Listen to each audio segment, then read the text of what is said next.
So guys, তো আমি একটা কথা জানাচ্ছি। তো এই যে আমাদের তৃণমূলের নেতা অভিষেক বন্দ্যোপাধ্যায়, সে অভিষেকের বিদেশ বিমান বিলাসে ভ্রমণে গত 4 বছরে দলের কত টাকা খরচ হয়েছে খরচা প্রায় করেছে দেখুন। 150 কোটি।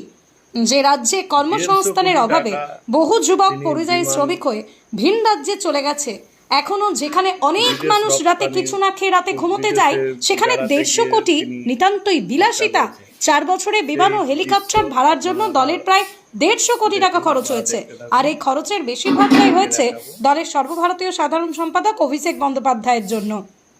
দলের তৃণমূল স্তরের কর্মীরা যেখানে আইনি সহায়তার জন্য গ্যাঁটের কড়ি খরচ করছেন, সেখানে অভিষেকের এই বিমান বিলাস নিয়ে প্রশ্ন উঠতে বিদেশ শুরু ভ্রমণে করেছে। 150 নির্বাচন কোটি কমিশনকে টাকা দেওয়া যদি খরচা দলের হয়, খরচ তাহলে সম্পর্কিত দেশের কি অডিট অবস্থা রিপোর্টে হবে এই তথ্য তিনি সামনে এসেছে। করেছেন। এই রিপোর্ট অনুযায়ী 2022 সালে বিমান ভাড়া বাবদ 35 কোটি টাকার বেশি খরচ হয়েছে। অবশ্যই লাইক পরের করুন, বছর শেয়ার খরচ করুন, কমে দাঁড়িয়েছে বেশি 13 বেশি কোটি করে টাকা। শেয়ার করে দেবেন 2024 সালে লোকসভা নির্বাচন চ্যানেলটিকে। ছিল, সেই বছর বিমান ও হেলিকপ্টার বাবদ 46 কোটিরও বেশি খরচ হয়েছে।